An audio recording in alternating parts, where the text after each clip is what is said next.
Kidney রোগী অথবা উচ্চ রক্তচাপের রোগীরা ডিম খেতে পারবেন কিনা? অনেকে ডিমের সাদা অংশটা খান, কুসুমটা ফেলে দেন। আমি বলি যে এটা মূল্যবান অংশটাকেই তো বাদ দিয়ে দিলেন।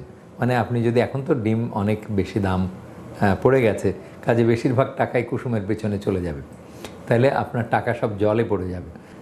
এতে উচ্চ রক্তচাপেরও কোনো ক্ষতি হবে না, কিডনিরও কোনো ক্ষতি হবে না।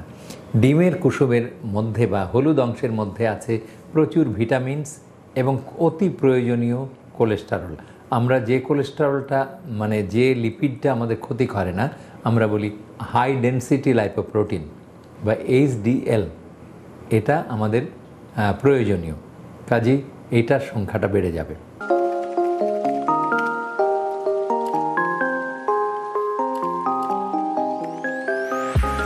কিডনি রোগী অথবা উচ্চ রক্তচাপের রোগীরা ডিম খেতে পারবেন কিনা, অথবা ডিমের সাথে কুসুম খেতে পারবেন কিনা, এটা নিয়ে মহা যন্ত্রণায়, মহা বিড়ম্বনায় ভোগেন অনেকেই ডিমের সাদা অংশটা খান, কুসুমটা ফেলে দেন। আমি বলি যে এটা মূল্যবান অংশটাকেই তো বাদ দিয়ে দিলেন। মানে আপনি যদি এখন তো ডিম অনেক বেশি দাম পড়ে গেছে, কাজে বেশিরভাগ টাকাই কুসুমের পেছনে চলে যাবে, তাহলে আপনার টাকা সব জলে পড়ে যাবে। অনেকে ভালো বুদ্ধি করেন যে বাড়িতে নাতি নাতনি থাকে বা সন্তানরা থাকে, তাদেরকে ডিমের অংশটা দেন, কিন্তু ছোট বাচ্চারা ডিমের এই কুসুমটা আলাদা করে তেমন পছন্দ করে না, অনেকেই হয়তো ডাস্টবিনে ফেলে দেয়। তো এটা একটা অপচয় এবং অস্বাস্থ্যকর পদ্ধতি। আপনি কুসুম সহ ডিম খাবেন, এতে উচ্চ রক্তচাপেরও কোনো ক্ষতি হবে না, কিডনিরও কোনো ক্ষতি হবে না। ডিমের কুসুমের মধ্যে বা হলুদ অংশের মধ্যে আছে প্রচুর ভিটামিনস এবং অতি প্রয়োজনীয় কোলেস্টেরল।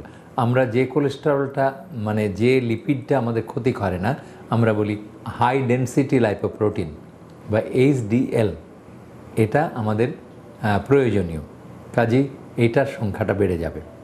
আর এটা বেড়ে গেলে তখন লো ডেনসিটি লাইপোপ্রোটিন বা ক্ষতিকর যে চর্বিটা, সেটা কমে যাবে। কাজেই আমাদের ভালোর জন্যেই কুসুমটা দরকার। আর কুসুমের মধ্যে ভিটামিনস এবং অন্যান্য মিনারেলস মানে খনিজ পদার্থ যেগুলি আছে, সেগুলি শিশুর বেড়ে উঠতে যেমন সাহায্য করে, বয়স্ক পুরুষ মানুষ বা বয়স্ক নারীদেরও সেটা সাহায্য করে তাদের হাড্ডির স্থাপনাগুলি তৈরি করে রাখতে। মানে শরীর যে আমাদের মিনারেলাইজেশন বা বোন ডেনসিটি তৈরি হবে, সেগুলিতে সাহায্য করে। সুতরাং ডিম কুসুম সহই খাবেন। একটি ডিম কুসুম সহ খেলে আপনার দেহের মহাভারত অশুদ্ধ হয়ে যাবে না। নিয়মিত স্বাস্থ্য বিষয়ক পরামর্শ পেতে আমাদের চ্যানেলটি সাবস্ক্রাইব করুন এবং বেশি বেশি লাইক ও শেয়ারের মাধ্যমে সবাইকে আমাদের সাথে সংযুক্ত হওয়ার সুযোগ করে দিন।